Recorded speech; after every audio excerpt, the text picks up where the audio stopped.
Welcome to the Over 40 Alpha podcast with your host, Funk Roberts. We are live,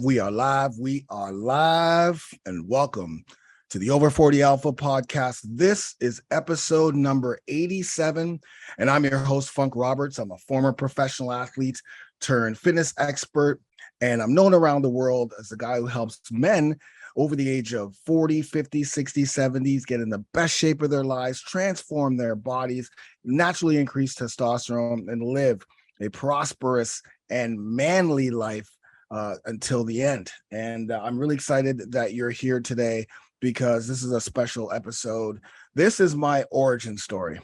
This is the truth about Funk Roberts and how I got to where I am today in regards to why I feel the need to help men over 40. Why me, right?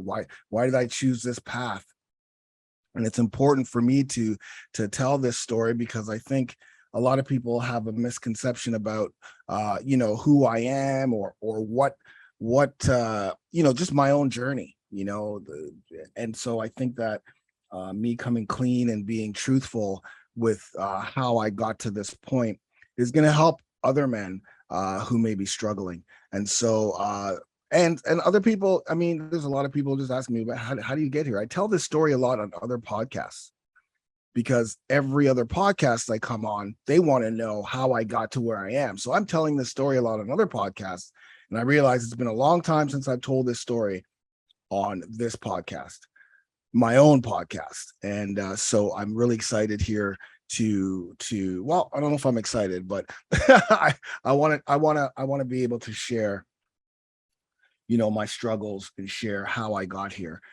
So first and foremost, so before we start, this podcast is sponsored by Alpha Max 3D. This is my testosterone booster, our testosterone booster, extra strength testosterone boosting powder. Man, this is amazing. Myself and Dr. Stephen Anton, who is a highly renowned doctor, and he teaches also at the University of Florida.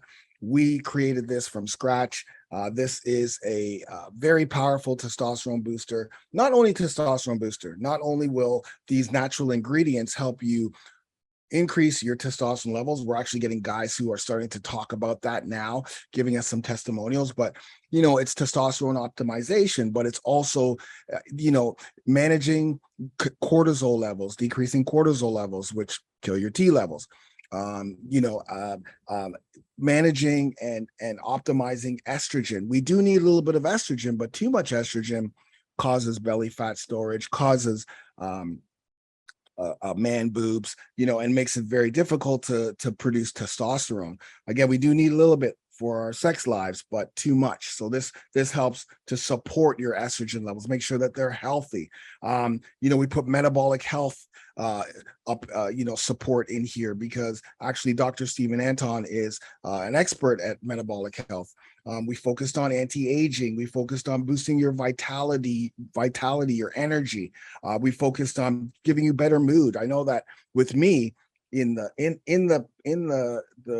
chaos that comes when you run two companies, since I've been taking Alpha Max Test 3D, since I've been taking this beautiful cherry, great tasting powder, I find now that I'm just more relaxed, specifically in the chaos, and I'm able to produce a lot more than I've ever been before. And the fruits of that labor start to increase all the time, specifically with the businesses and some of the accolades that I've been able to get. But I wouldn't be able to do that if I wasn't able to be focused and relaxed and not as stressed through the chaos. So we put the ingredients in here, and then of course it's going to help you build muscle and burn fat and increase your strength. So guys, grab this. There's no other testosterone boosting supplement out there. It's a powder. It tastes awesome. So you just, you can throw it into your smoothies. You can put it into your, post-workout. You can any time, well, other than nighttime, because you'll be up all night because of the energy that you get. But man, grab this. Go to funksupplementsshop.com. Use the code podcast10. Go to funksupplementsshop.com and use podcast 10 to get 10% off my Alpha Max Test 3D. And of course, after you listen to this podcast, you're probably I'm hoping that you will take the, if you haven't yet, you'll learn that you're going to need a program. Like if you're struggling right now trying to figure out, oh man, I'm hey Funk, you know what, I can relate to what you're suffering with, or what you suffered with during your during your journey. And so, and I realize that I don't know the type of workouts I should be doing right now. I don't know the nutrition that I should be focusing on. I don't know, what type of recovery routines I should be doing. I don't know how much sleep. I don't know, how much testosterone I need.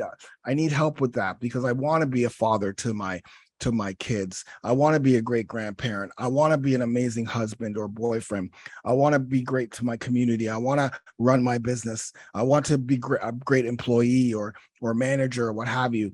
And I'm just having struggles right now because I don't have the energy, or I don't have the drive. I'm losing my confidence. And so you need a program. You need a program that puts you first, your health, your lifestyle, your transformation first. So that's why I have my Over 40 Alpha program, Over 40 Alpha Brotherhood. It's a program. There's over 14,000 members. They're men all over the world, over the age of 30, 40, 50, 60, 70, who have transformed their lives, transformed their bodies, transformed their health, increased testosterone naturally. It's absolutely incredible. In fact, I was just talking to Brian P. This morning. And his soon to be wife, I hope, a girlfriend, are bodybuilding. They're actually going into a bodybuilding competition. So Brian's quick story is that I'm going to try to get him on this podcast. He was out of shape, man. When he came to this program, he was out of shape, and he has a very stressful job. And so he committed to the program. He, opened his mind and said, all right, listen, I don't know what I'm doing is not working. So let me implement something that's proven to work, backed by science, backed by research, and backed by results. And today he's like, I think it's been a year and a half now he's been through the program. My program has 36 months, by the way, of month after month. It's very easy, step by step. And they're stepping on the scale. It's unbelievable. Hopefully, if you're watching this right now, and my editor can put the picture up of Brian, his before and after will flash here. You will see him. That's incredible. He looks absolutely amazing, and that's the power of what this program does. It is designed for men in their late 30s, 40s, 50s, 60s, 70s. It's not designed for young guys. It's not designed for bodybuilders. It's designed for you. And you can join today for $1. Go to over40alpha.com. Join for $1. Give me 1 month. $1, 30 days. Give me 1 month. I will help you lose 7 to 20 pounds. I will teach you how to eat. I will teach you how to work out. And then after that, you can choose. You can either continue through the program or you can cancel. It's totally up to you. But give me that 1 month. Give me 28 days, in fact, and I will change your life. So go to over40alpha.com, over40alpha.com. Join for $1. And let's get it done, guys. Let's stop trying to do things on our own and start to ask for help. Get the help and get the results you need.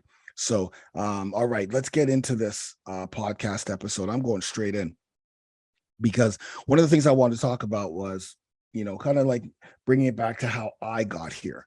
Because if I'm going to be running a program, if I'm going to be telling everybody I'm the guy who helps men over 40, transform their lives, there's other guys who do the same thing, and other guys who have those stories. But how can you kind of like trust that I'm not just some guy who is a face of a company that maybe I'm in my 30s, and here I am telling you how to the workouts for men over 40, and I've always been ripped, I've always been in shape. How can you kind of like, there's a disconnect there, right? Like there's a disconnect when somebody who's not in our age group or hasn't suffered some of the things that we may be suffering from, preaching about, oh no, this is what you're supposed to do, this is what you're supposed to do. But when someone's gone through the struggles or has gone through a journey that's related to what you've gone through, it's a little bit easier for them to be empathetic. And so for me, I've had a great life, and I'm gonna go through that with you and kind of give you the step-by-step process on the origin story of how I got to where I am today. I'm 53 years old. I'm 5'11", and I weigh today probably about 190, and my body fat percentage probably about 9%. It goes from 9 to 10%, and I've got some aches and pains, but that's what happens when you're getting older. But it doesn't have to be that way. The aches and pains are just because I've had some structural damage to my back. So that's not like from age. That's actually from something that I did. But let me take you back. Let me take you back. Let me take you back to growing up. I was always athletic. I was always athletic. My parents were incredible role models. Jiro, my mom, and Jiro's her nickname, and the Crofter, my father, were incredible role models. They were strict. They were very strict, but they were role models in the sense that I watched them, work, get up early in the morning, both go to work, come home, cook, clean, do whatever, parents do around the house. Then they actually played sports, and they were playing high level sports, and they were like champions. Like every single week, they would come home with a trophy or a medal, and then sleep, and then get up in the morning, do it again. Weekends, they were, in the yard, or cleaning the house. Like it was just nonstop champion mindset. Like it was just like, and it was all around me. Like it was just, that's all I saw. They didn't tell me that you're supposed to be a champion. They didn't tell me that, you need to do this and that in sports wise. They just wanted me to do well in school.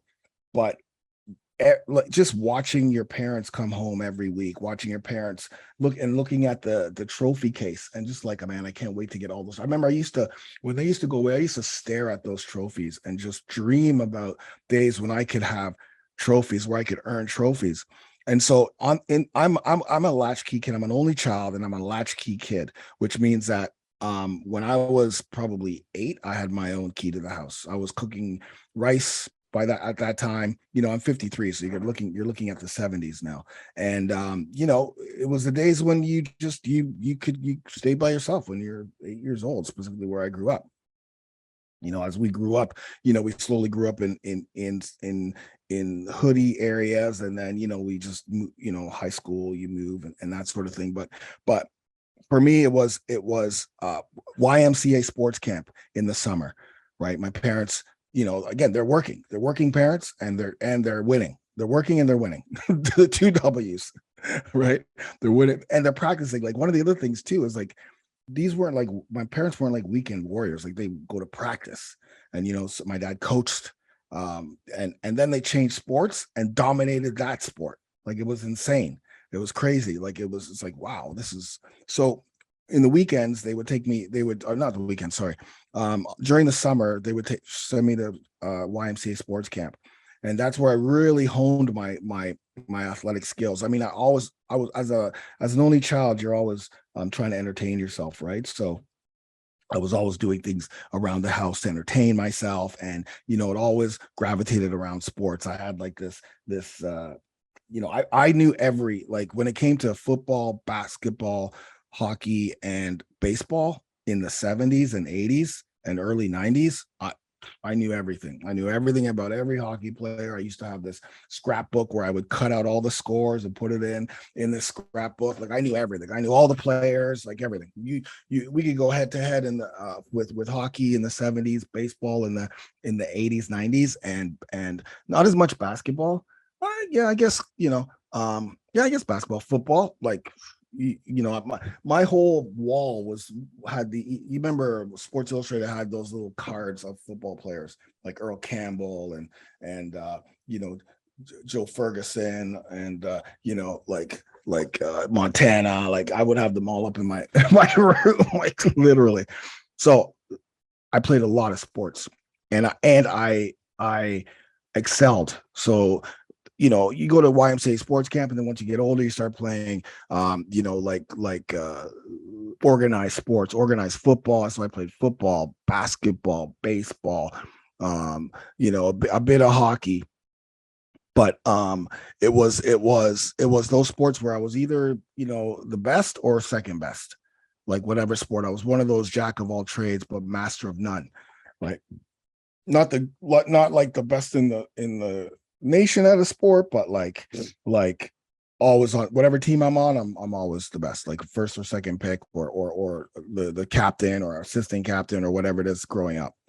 And so just like a lot of you guys, when I was growing up, depending on where you lived and where you're from, you were probably very athletic, and I was too. And then when I moved into a new school, at Dumbarton High School in Pickering, they didn't have a football team because football was what I wanted to play. I wanted to be a quarterback. That was really my big thing. That was all I wanted to do. I played, you know, football all the time, amongst other sports, but football was really what I wanted to go into. But the high school I went to didn't have football; they had rugby. That was their big sport. So at the same time that there's football, there's volleyball, and so I also played volleyball too in junior high school. At John McCrae in Scarborough, 400 McCowan, big up 400, yeah. For those of you listening from the 400. And so when I got to Dumbarton, there was no football, so I played volleyball. And right off the bat, I gravitated to this sport for some reason. I loved playing volleyball. And here's the other thing too that I'm going to premise this. One of the things that, as I started to get a little bit older, like specifically when I went to John McCrae Junior High School, grade 7, grade 8, because I went to a predominantly Black school, so basketball, football, right? All Black people played basketball and football, right? That were the two sports. I'm from Canada, Toronto, Canada. So white people played hockey and baseball. Black people played football and basketball, and obviously mostly basketball because there's no overhead. It's just all you need was a ball, and there's basketball courts all over the place. And so for me, I started to rebel a bit and wanted to show that Black people, or Black men, Black boys, can play more and dominate in white sports, predominantly white sports. And again, like if you're like, growing up, there's a lot of, not a ton of, there's racism. There's a lot of racism every day, but not at the level of whatever, but when you're Black, you're Black. Doesn't matter how you speak, doesn't matter what you look like, you know what I mean? Like if I'm Black, doesn't matter, how much education I have, doesn't matter, so I faced a lot of racism. I faced a lot of this is, oh well, you must play basketball, like like that's the one thing. I'm not making this a Black thing, but I'm just kind of like, for you brothers out there who are listening that can relate, growing up, it's like the first thing everyone says to you, well, in Toronto, Jamaicans were coming over in the 80s, in the early 80s. And so every time someone would ask me, are you Jamaican? That's the first question. And do you play basketball? Like oh, you must play basketball. Like, and that pissed me off. So I rebelled and started, and so perfect timing going to Dumbarton, playing volleyball, playing tennis, rugby. Yes, I play basketball. That's a given. I mean, come on. Let's not lose sight of who I am. Let's not lose sight of the fact that I'm a brother man. So but I wanted to just dominate when I started to play volleyball. And we had a couple other brothers on my team too. So it's just like there was like that chip on the shoulder. I always had a chip on my shoulder. I truly did. I don't think anyone really knew why I had a chip on my shoulder, but I did. It was about I want to be one of the best. And so volleyball is what I started to play. And then I played club ball, and and so started to rise up in that, played provincial and summer games and all this stuff. And then when I was 17, I was watching ESPN, and beach volleyball came on TV. St. John Smith and Randy Stokel's versus, I think it was Karch Cry and No, Hovland and Dodd. I believe that was what I was watching. And I know these names probably mean nothing to you, but just hear me out here. Actually, it was not Hovland and Dodd. Yes, it was. Anyway, so I'm watching these guys 2-on-2. I play 6-on-6 indoor. There's 2-on-2. They're on the beach. This was a tournament in Hermosa, no, in Manhattan Beach. It's Manhattan Beach Open. People all around, women in bikinis, beautiful women in bikinis. I'm like, what am I doing? Like, and I'm Aries. I like to be the center of attention, and I like crowds. Like, I want people watching. Like, that's the thing about me. I can't, if there's no one watching me, or no, like in practice, sometimes I'd be the worst practice player, because if there's no one in the practice, I'm just like, ah. But if there's one or two people that I don't know that's watching practice, like me, like in there watching a practice, may not be me, there may be someone else. It's on. Like, it's on. I'm going hardcore. It's so funny. That's just the way I am, and or the way I was. And so so when I saw that, that was like, okay, I got to start playing beach volleyball. And luckily, I lived in Ontario, which was the mecca of beach volleyball. Toronto was the mecca of Canadian beach volleyball. We had some of the best beach volleyball players in Canada. Well, we had the best beach volleyball players in Canada. And they also competed in the US. So that was perfect. It was a natural progression. So I played both of those. Had and I started to play professional indoor. I played indoor volleyball and professional beach volleyball, and that was an amazing experience. I was able to play all over the world, but I trained at the highest level, right? Like, that's the thing. I trained at the highest level. Wake up in the morning, go train, come home, eat, chill, go to the gym, do some strength and conditioning, come home, eat, chill, train in the evening. Like, that was, go and then start traveling to different tournaments in Canada and in the US and then all over the world. So I played at a very high level, represented Canada. So it was, it was what I did. And, it was amazing, because when you're a professional athlete, doesn't matter what sport, but every sport has that professional. Like, if you're a professional athlete in a specific sport, you feel like a rock star, because you got to remember, whatever sport it is, there's all the fans, all the people who they're fan, they know who you are. Doesn't matter if it's NBA, or it doesn't matter if it's the G League or whatever it is. There's always fans. So you get that feel of like, I'm a rock star. I'm playing in this tournament. I'm one of the best players in the tournament. I've won tournaments. So you get that feeling, and you're always training at a high level. So this is going on. So in my 20s, I played professional beach volleyball. Had great success, lots of accolades, amazing career. Got a lot of travel, a lot of partying, a lot of good times. And but in 1999, I decided to retire from volleyball, because I started to lose the passion. I started to lose that passion of practicing. Right, I hated practicing, and that's the big thing. I hated going to practice, like, because when you start hating practice as an athlete, you got to start checking yourself. When you don't like to, like, I used to love getting up in the morning and riding my bike to freaking to Ashbridges Bay, all the way in our secret training spot. And I loved it.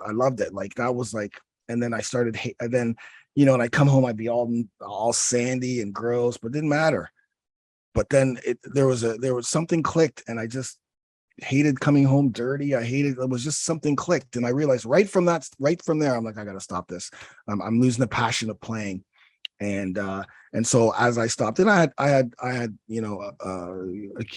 couple of kids. And so, they always traveled to tournaments. I wasn't with the mother, but, so you have the kids every other week. And so, so at that point, I'm 30 years old now. I'm retired from volleyball, and now it's the corporate world.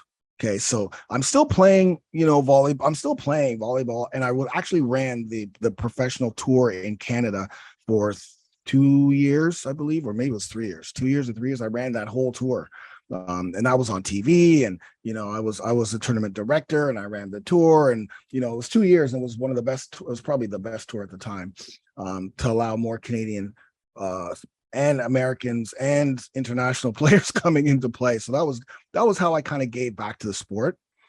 But again, as I mentioned before, I'm working 9 to 5. I'm actually working at Dell Computers. That's when I started. And I was a little bit older. I was 30 years old, answering phones, Dell Computers. But Steve Proger, shout out to Steve Proger. I love you, Steve Proger. I love you so much because Steve was my age, and when uh, we both got hired at Dell at the same time, and we both decided literally at that time, like, hey man, listen, we're not young like these, like, because a lot of young kids are answering phones. If you don't know Dell Computers, we used to build computers on the phone. So it's not like you go to the store and buy a computer. Back in 1999, Dell Computers, you would call Dell because there would be ads in the newspaper, and you would say, yes, I'd like to buy a computer, blah blah blah blah blah. Okay, and then we sell them whatever computer we think they need, because they tell us what they need, their needs, and then we sell them the computer. We build it for them. We add RAM, we add we add storage, we add all the bells and whistles. What kind of card do you need? What kind of store? All that stuff. Whatever. How big do you want the screen? Do you want a desktop or a laptop? But Steve and I decided, listen, man, we're old, so let's work like crazy and let's move up the ladder, right? And so for the first months, Steve and I worked from like 7 in the morning till 10 at night, every single day, literally every day, Monday to every day, 7 days a week, because Dell was open 7 days a week. And remember, it was 1999, so that was the time when everyone was scared of 2000s, the new millennium. Oh my God, my computer's gonna break. You probably talked to me. You may be listening to this right now, and you may be going, maybe I talked to that guy. If you bought a Dell computer in 1999, you probably either talked to me or Steve Proger, because we were on that phone all the time, period. End of story. We were on that phone. The queue would have had 100 people, 200 people in the queue. If you work in telemarketing or you work in customer service, you know what I'm talking about when I'm talking about the queue. It's how many people are sitting there waiting. And here, I'm going to give you guys all a piece of advice, okay? When you're on hold and someone puts you on hold, like you're calling for customer service or whatever, and there's music, that means they can't hear you. But when they put you on hold and there's no music, that means they just put you on mute and they can hear every word you're saying. So just be mindful of that, because we would always just put them on mute and then we could hear everything they're saying. So be mindful, people. When you can't hear anything, then all they did was put you on mute. So they're listening while they're doing whatever they're doing. So if you may be talking shit about them, oh, this person's freaking brutal, or this person's accent I hate, or whatever you're saying, they can hear you. So I always kind of either say nothing or I say nice stuff. I'm like, man, this person's really nice on the other side. Like, I don't know. And then when they come back, they generally help you out. Well, I'm going to give you some pro tips, and I'm being dead serious about that. Okay, so we rose up the ranks, though. I'll tell you that much. We made a ton of money. Like, I think we made like 14, 15K in the first month. We rose up. Steve was a beast. Like, he's a legend at Dell Computers. Not even a question. Like, he's legendary. So I kind of followed in his footsteps. He went to business sales, and then I went to business sales. He went to management in the home sales. I went to management in home sales. He went back into management business. So it was kind of like, he was like my mentor, my inspiration, just someone who really motivated me. The hard work that he put in was absolutely incredible. He was so smart. He is so smart. And so that was huge for me. That's like, there's some parts of your life where you kind of like have to struggle, or you have to like, I had a girlfriend at that time too. And I told her right from the get-go, this first 30 days, I'm just working. And that's a work ethic, right? Like, it's kind of like, I gotta get up again. Because I didn't know I was gonna make that much money. In fact, I had no clue how much money I was gonna make that first month. But and then working smart. Steve taught me how to work very smart. So, shout out to Steve Proger. Absolutely incredible. And so we rose up I rose up the ranks. And then, you know, I think what happened was, and so what happened was we were Bell Computers was kind of laying off people or something. I can't remember what happened, but you know, I was the last manager in home sales, and I was in home sales management for probably about 6, 7 months. In fact, my team, what we won leasing team of the year or the month or the quarter, and you know, we got awards. I had all kinds of Dell awards, and so from there, so I went back to business sales and I hated it. So I left there and went into so I worked for Brain Hunter and whatever. Anyways, I want to bore you with that. It's corporate. So the moral of the story is I'm in a desk working in front of a computer all day. Right. So I'm still playing volleyball. I'm still training people, like, because part-time I wanted to start to dip my foot into personal training, realized I hated that. I hate training people one-on-one, unless you're a fighter trying to, training for a fight. Then I started to do boot camps, and I did like boot camps because there's, 50, 60, 70 people, doing boot camps or coming to your boot camp class. I did it with the Not So Pro. Shout out to John Morrison, who also gave me my allowed me to do the pro tour. And so, yeah, I would get tons of people coming, but I'd have to carry everything, right? Carry all the equipment, put it down, and then carry it back. I'm like, I can't do this. This is too much. But I had so much passion for fitness. And so, you know, and of course, you have I got my kids every other week, and all of these things, and then I'm still going out, you're having beers, you're going off the weekends, your girlfriend, all of these things start to happen. And then when I got to my late 30s, my body started to change. Everything started to change. I think I was about 37, and then things started to change. So this is where you guys want to really listen, because you may start to resonate with some of the things that were going on with me. 30 years, so late 30s, I'm going to say 37. I'm 53 right now, so I may get a year off or whatever, but bottom line, it was late 30s. Again, still going out to clubs, on the weekends, getting the kids every other weekend, sitting in front of a computer, still playing volleyball, here and there, practice, playing, tournaments to hang out with the guys. And then my body wasn't really responding before, right? Because I was always going to the gym. I was going to the gym like 4 to 5 days a week, probably 5 days a week, sometimes 6 days a week, because that was my comfort zone. That was my therapy. I could go in there, spend an hour 15, buys, tries, back, shoulder, leg, chest, like all that bodybuilding style training. My body wasn't responding. In fact, I started to get really big. Throughout all this time, I'm about 185 pounds, 190, but then I ballooned up to like 215, 220, and I was puffy, very puffy. Now, I always had nice arms and shoulders.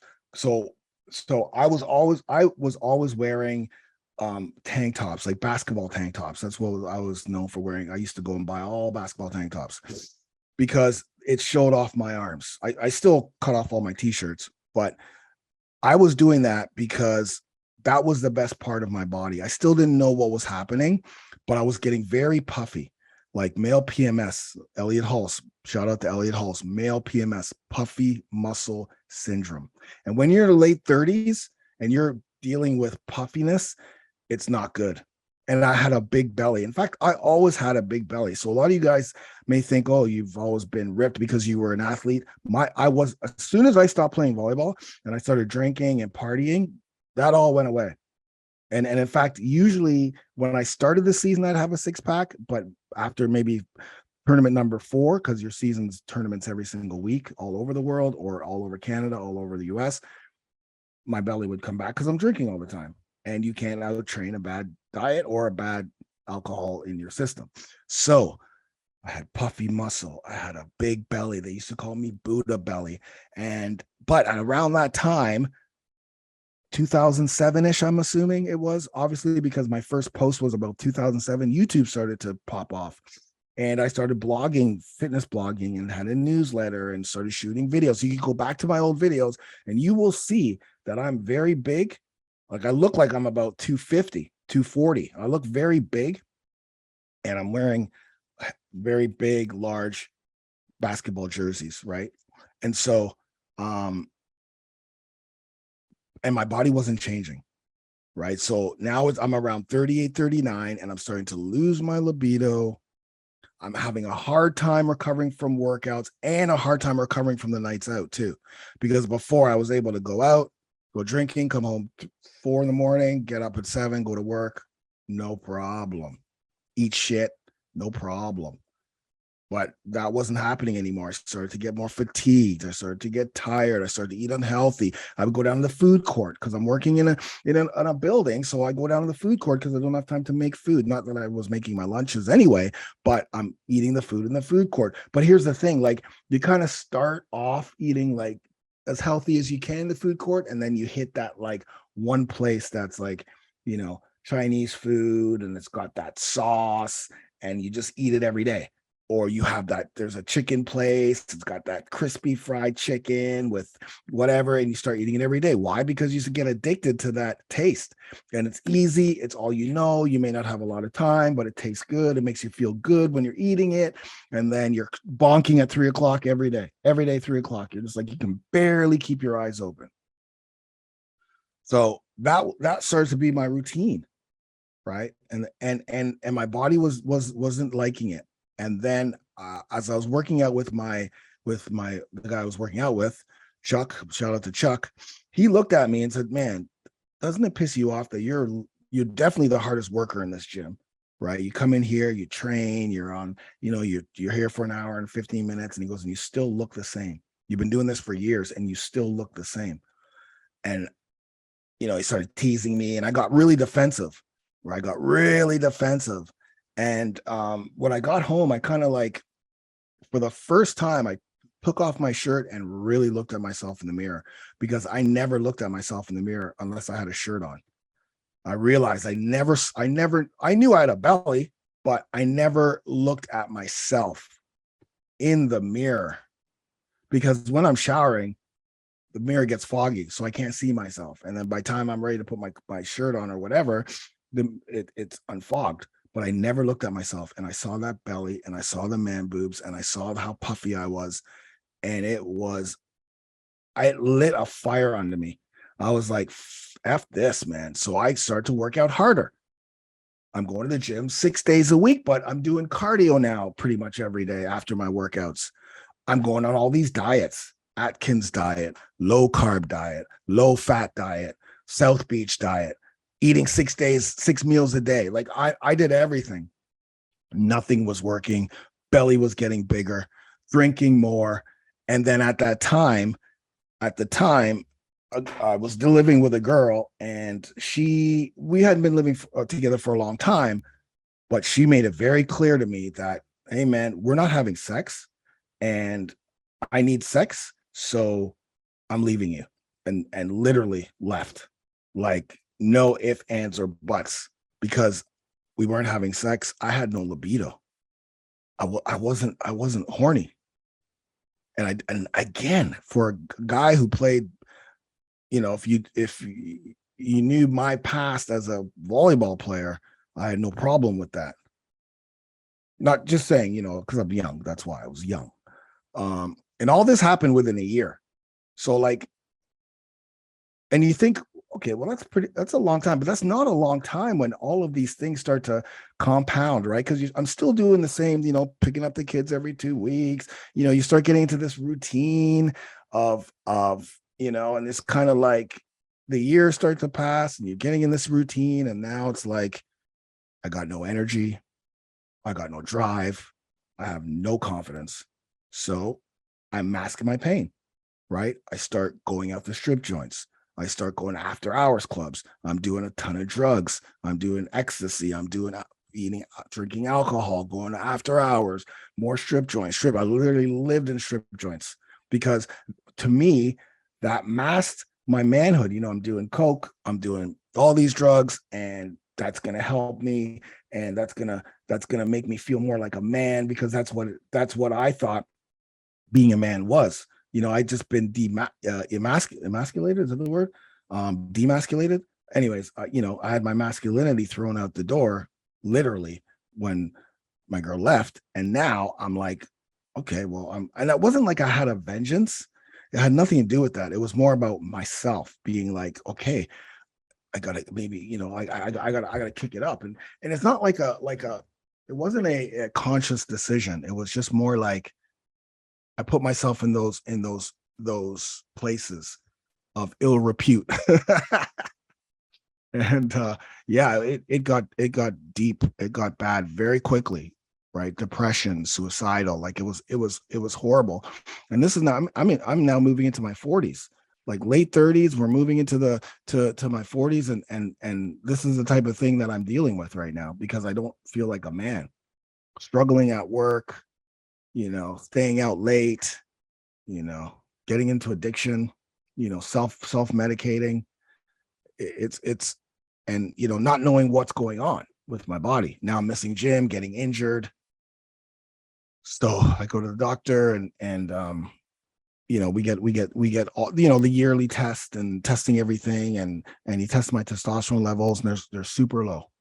They're super low. It's like, dude, your T levels are like that of a grandfather, like 180 or 90. I don't know the exact, but it was in the hundreds, high hundred, which is extremely low. And then, but I didn't know the relationship between testosterone, and because for me, I thought I had testosterone, right? Hey, I'm a big puffy guy.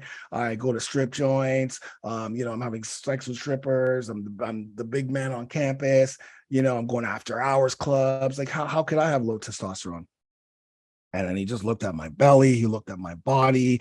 He started to ask me all the questions. And he's like, that's what testosterone does. When your testosterone levels are low, you have no energy. You can't lose weight. You can't build muscle. You go into depression. Your libido's gone. Like, all the things I was dealing with was due to my testosterone. And that gave me hope, because I was going down a very, very, very, very dark place very quickly. And so once I realized, my God, there's hope, because he said it to my testosterone that may be doing this. And of course, he wanted me to put me on some testosterone therapy. Back then, it was just like hormone therapy, I think it was called. I don't even think it was called TRT. Might have been called TRT, but I don't remember it being called TRT. But I said, no, we're going to do this. I'm going to figure this out. And that's when I started to look online to see what do men do when they're 40. So now I'm 40 years old now. So this is 13 years ago. Nothing. Crickets. There's nothing. But the internet's still new, but still there's nothing out there, nothing in magazines. It's always to bodybuilding or young guys or the new type of training that really doesn't resonate with me. So I had to go deep. I studied, I did research, I looked at, and talked to a couple of hormone specialists that my doctor put me through to see what I can do to naturally increase my testosterone levels. And once I started to change the way I ate, the type of workouts I did, very quickly, in 6 months, I literally lost all of that weight, and I was ripped. I had abs for the first time. I felt absolutely unstoppable. I was doing metabolic training with kettlebells and body weight in my garage. You can see those videos up there, and my body literally changed in 6 months. I got rid of all the shitty foods, still going out a little bit, but in fact, I think that was the year I stopped drinking, to tell you the truth. That was the year I really decided not to drink, and my body completely changed. It was amazing, and I felt unstoppable. Now I'm 40. I go to Thailand and train Muay Thai. Oldest guy at Tiger Muay Thai at that time. Feeling amazing. And then I get my cert. I become a certified MMA strength and conditioning coach. I become a certified metabolic trainer, and I am feeling absolutely incredible. My T levels have tripled at this point. I've got ripped abs, and I feel like unstoppable. Now I'm doing burpees. I'm jumping over things. Like, definitely not looking like I'm 40. And I would tell people I'm 40 at the time. I remember they'd be like, "What?" And then I met Angela, my wife now, my amazing, beautiful wife Angela, and she also had trained Muay Thai. She also had fought in Thailand, so we both decided to go to Thailand and fight. And we trained for like 8 months here in Canada. Went over to Thailand. We fought in Thailand. We both won. I was the main card. You can go on YouTube and watch me knock out this guy, crazy knockout. Taipei Stadium. I'm there with my future wife. She wasn't my wife at the time. And, just at 40 years old, 41 years old, here I am going to Thailand, fighting a real Muay Thai fight, professional Thai fight, and winning, and my wife winning. And I asked her to marry me, and we get married. And, now I'm doing more kettlebell. And I get, actually, I was also a certified kettlebell specialist as well, because that's how Angela met me, through kettlebells. She actually met me through kettlebells because her Muay Thai crew told her, "Hey, I just got my kettlebell certification with this guy Funk Roberts. You should check this guy out." And when she was looking on my Facebook, she's like, "This guy should be my boyfriend." So the moral of the story is I had new vigor for life. I was playing Canadian Masters volleyball. I was like, you could see all my YouTube stuff. I was doing newsletters. I quit my six-figure corporate job, and did this full time. I got married during that time. I sent my kids through school. My new business would start to thrive. It was amazing. Like, my 40s was incredible. My 40s was like remember, I played as a professional athlete at a high level, and it was my 40s where I really came out and just felt like came out of my shell, like that shell of being less of a man, and became more of a man during that time. And yes, I struggled still with a bit of addiction, but it was unbelievable. Like, really, the things I was doing, the burpees, the I created my own certification, like the drive to grow my business, all of that was in my 40s, not in my 30s, not in my 20s, my 40s. And so now I think it's about 2017. It's late 2017. And I come home from Thailand. And I started working with the UFC during this time too. So all of these things are going on in my 40s. New. So when people tell you, if you're in your late 30s listening to this or whatever, and or you're in your 40s and you feel like, oh man, what's my life going to be like? I'm in my 40s. I'm kind of this is my life now. I can't do anything new. It was my mid 40s actually when I quit my six-figure job. So it wasn't even like early. You know what I mean? And I literally a brand new life. And so let's go to 2017, because that was the life-changing moment that spawned the Over 40 Alpha program. That spawned me wanting to help men over 40 get in the best shape of their lives. That happened because of something called crypto-organizing pneumonia, which was a lung disorder that I had, a lung disease disorder that I had. It was very rare. I almost died. I was on my deathbed. The doctors, I remember this. I came home from I think it was a UFC event, and I was having a hard time breathing. Every day, my breathing would get worse. Not my breathing, but my recovery would get worse, right? And so, for instance, I would walk up the garage thing here, and I would be out of breath.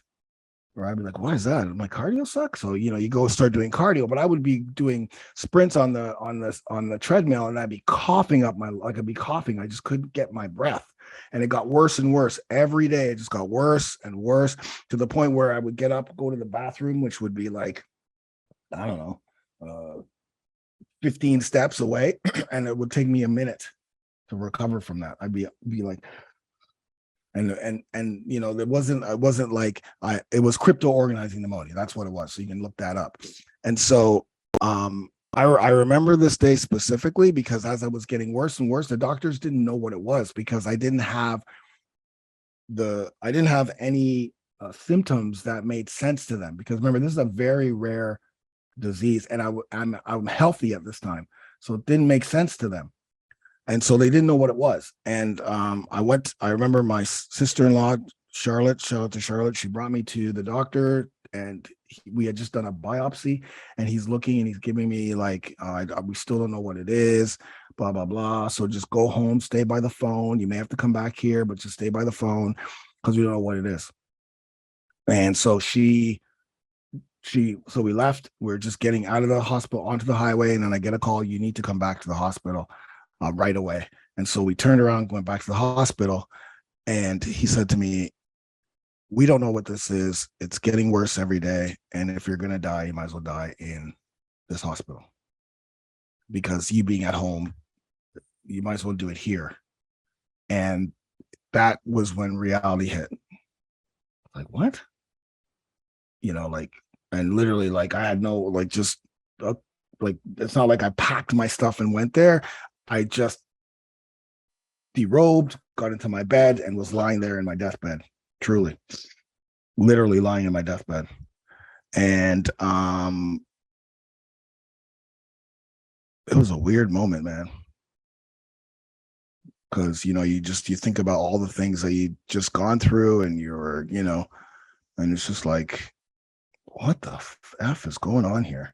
But you know what though? I always had a little bit of hope for some reason. I don't know what it was. There was always hope in my like I don't think I accepted that was going to happen.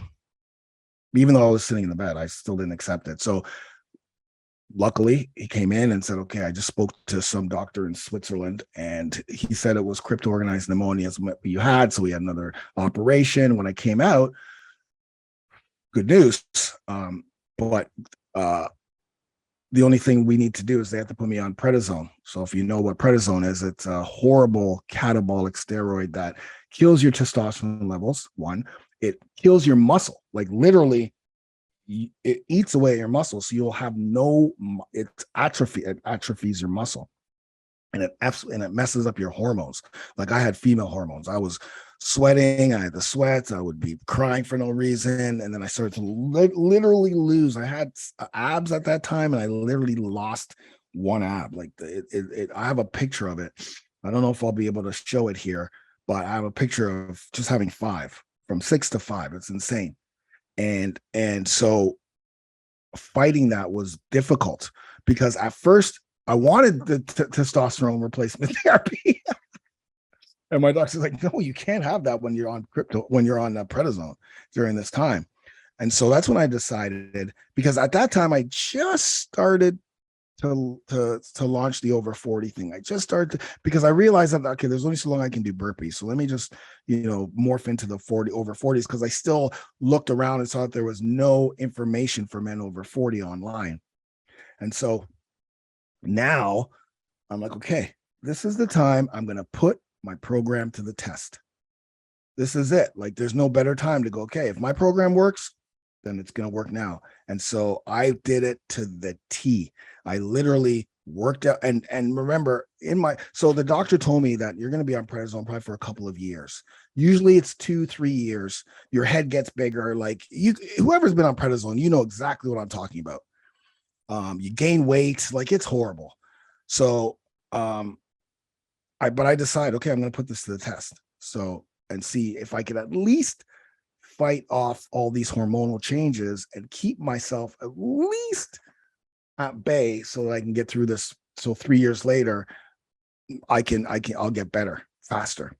And so I went to the gym. It was very difficult to work out. I could barely breathe. I still had the over 40 brotherhood. Like, I still started this program, so I would be on coaching calls, and the guys who are like the originals, DeWitt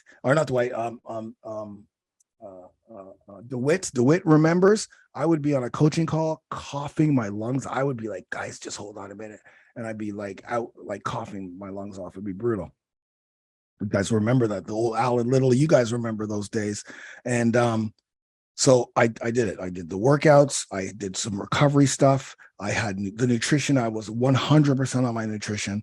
And I just battled through. And 6 months later, my doctor could not believe it. 6 months later, I was off prednisone. My lungs had gone down. Like the black, because you take the x-rays, you can see black, all the black.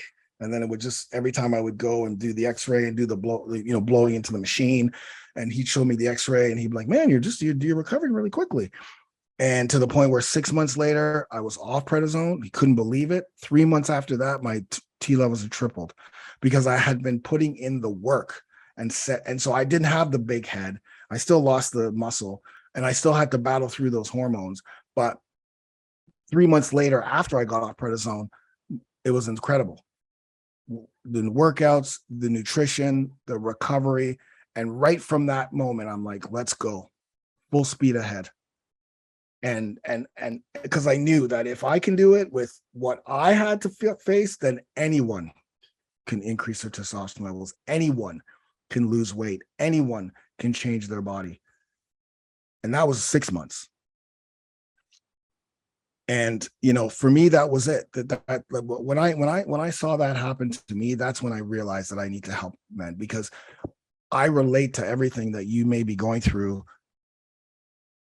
And I want you to know that, in certain difficulties, when we lose our manhood, the first thing we do usually is we keep it inside, we mask it, and we don't ask for help. And we try to do it on our own. And it gets worse, because if you're not a fitness expert, and I was even a fitness expert, and I even did it wrong. But when you have a program that is laid out for you, designed for you, designed for your hormones, for the struggles you have, belly fat. Okay, so I'm going to make sure that my program will make sure you lose that belly fat. Building muscle. We suffer from sarcopenia, which is a natural loss of muscle due to aging. So no wonder I was getting puffy. Even though I was trying to build muscle, I wasn't doing it the right way. I wasn't using the right workouts for my age, right? Not saying that those workouts don't work, but as we get older, that's not where we start. We go to total body workouts, not bi day, tri day, back day, shoulder day, leg day, chest day. Your nutrition has got to be solid. Again, the margin for error is very small. We can't eat the foods we used to eat and expect us to stay lean and keep metabolizing it. We can't do the workouts we used to do and expect not to get injured or not get those results. We've got to embrace our recovery. We got to embrace mobility, work, yoga, things that are going to keep us our joints and our muscles mobile. And we live in a different world now where we're sitting all the time, most of us. And so we have to make sure that everything's on point. Nutrition, you got to make sure you have a source of starchy complex carb, a source of fat. Fat will help with our good cholesterol, healthy fats, good cholesterol. Good cholesterol means testosterone production. We've got to do workouts that are total body 3 to 4 times a week, not every day, not for 45, 60 minutes, 30 minutes, 20 minutes, in and out, metabolic, which is intense, at ab and core, and then on your recovery days, so that your body can recover, so that you can build muscle, and so that you don't get injured, because we get injured a little bit more when we get older.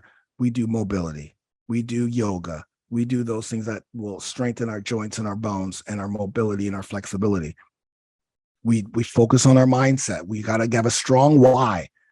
I have a strong why. That's why I live the Alpha Code. If you are watching this on YouTube, you are going to see this brand new tattoo I got called saying Over 40 Brotherhood. Over 40 Brotherhood. That's our brotherhood, because we are a brotherhood of men, of 14,000 men growing every day that help each other get in the best shape of our lives. Iron sharpens iron. I focus on sleep. I focus on everything that will make me a better husband, a better father, a better son, a better teacher, a better coach, a better business owner, a better man in the community, and represent what men really are, true men, and then teach that to my son so that we can rebuild, because our manhood is getting stripped from us every day. And as we continue to feed into it, we continue to make weaker, not only weaker older men, but weaker younger men. My grandfather, those are strong men. Your grandfather, strong men. Your father, probably very strong man. And as you can look down that lineage, it's beginning to get weaker.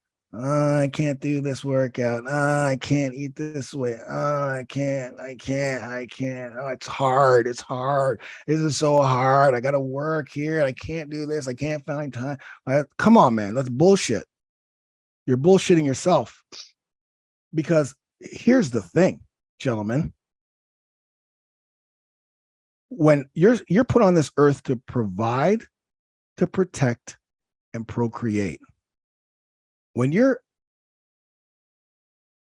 fat, obese, out of shape, no muscle, weak, and something happens to your family, what are you gonna do? If I walked up, if you're listening to this right now, and you are, and I'm giving you, I'm giving you the truth here, and you are obese, you're maybe pre-diabetic, you haven't worked out in years, you feel weak, and I walk up to you and I pick your wife, what are you gonna do? What are you gonna do about it? You're not gonna do anything. You can call the police. You can't stand up for your kids. You can't stand up for your wife. You may think you can, but you can't.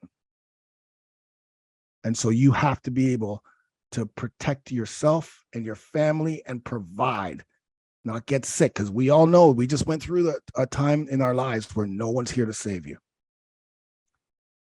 Everything was shut down. You were told to stay in your house. The government didn't save you. People lost their jobs. People lost their job. Their work wasn't even there to save them. That they were so loyal to for 20 years, 30 years. Oh, you're not doing this? See ya. So, but it starts with you. It starts with you because you have to be a better husband. Because here's the other thing, guys. When the kids leave the roost, when the kids leave the nest, they go to college and university, and maybe your wife throughout this whole time has been going to Zumba and going to the gym, and maybe she had a personal trainer and doing boot camp classes, and she looks great. And you have been working hard and not taking care of yourself and kind of just not really just kind of putting your head down. And then your kids leave and your wife is sitting there looking at you and she goes to the gym and every guy in the gym is saying how amazing your wife looks at 50, at 40. Man, you look great. Man, you look awesome. Wow, you look amazing. And you just sit there at home, not saying anything, obese. What do you think's going to happen? You think she's going to stay with you? No, she ain't going to stay with you. She's going to go, what am I fucking doing here? I'm 40 some odd year old woman. I've got a new life. My kids are gone to university and my husband's just sitting there doing dick all. I want to go out with him. I want to go hiking with him. He can't even keep up. What kind of man is this? Is that what you want to be? You don't want to be like that. You don't. You need to look at yourself in the mirror and say, am I being a great husband? Am I taking care of myself? When my wife looks at me, is she, and don't get it twisted. When your wife looks at you and go, oh, I love my husband's belly. Once again, if I walk up to your wife and take off my shirt, you think she's not going to feel my abs and wish her husband had those abs? Don't get it twisted, boys. Don't get it twisted. It starts with you and then your kids. Remember, I'm going to go back. I'm going to end this off with this. If you remember, I told you that when I was a kid and I saw my parents working, coming home, training, like they were in amazing shape. Obviously, they would win all these tournaments. They would win matches, games, come home with the trophies. They never said anything to me about sports and making sure you're the best. Never, not once did they say that. I just saw it and did it. There's many guys in this program who tell me they work out, their kids are around, and then they'll go upstairs and the kids doing push-ups, doing sit-ups, doing burpees. Some guys' kids are literally going downstairs, turning on the TV, putting on funk and working out with funk. It's insane. It's crazy. Guys are training with their kids. Then their wives join and everyone's healthy. This is not a time to play with your health. When you're in your late 30s, in your 40s, and your 50s, and your 60s, and your 70s, you could still be in the. I've got Don Cameron representing 70, Carl Russell representing 70s, looking both abs, both looking amazing, both feeling amazing. Guys in their 60s, 70s, 50s, 40s, changing their lives, not just the bodies, but their relationships, going back to school. Brian stepping on stage today in his 40s. I think he's 50, late 40s anyway. Guys, no more high cholesterol, no more diabetes or pre-diabetes, no more heart blood pressure, none of that shit. It happens. But you need a program that's designed for you. Stop bouncing around. Stop listening to people who don't know what you're dealing with. Don't listen to people who don't know what you're dealing with. The 20-year-old personal trainer at the gym has no freaking clue about being 40 and what you deal with. So don't listen to them. They know what 20-year-olds do, but they don't know what 40-year-olds do. They don't live it. Get a program designed for you. Go to over40alpha.com, $1, and I'm going to be there to help you. We do coaching calls every Sunday at not 10 a.m. In fact, a lot of these podcasts are from those coaching calls. We have our hangouts on Facebook. You have other brothers in the program. Tattoos. We help each other. Iron sharpens iron. We are there for you.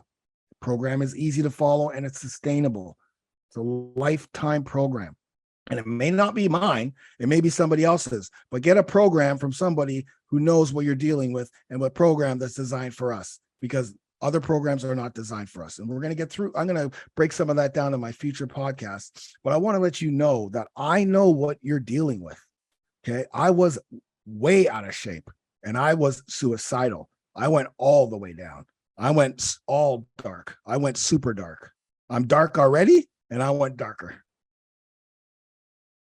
I'm already black as night, as I used to be called when I was a kid.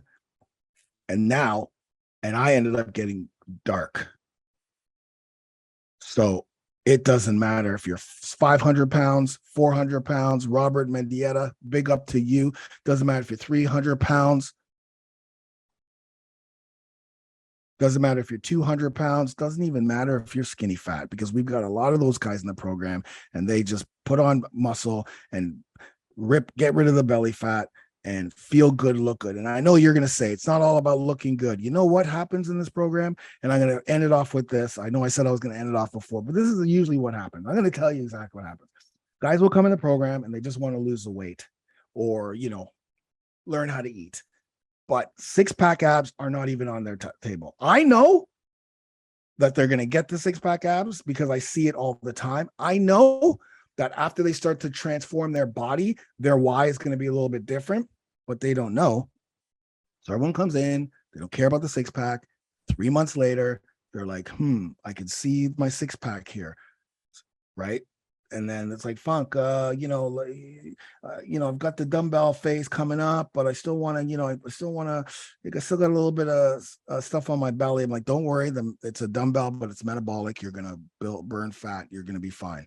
And then they get to month number 6 and it's a whole new story. Oh, I want those six-pack.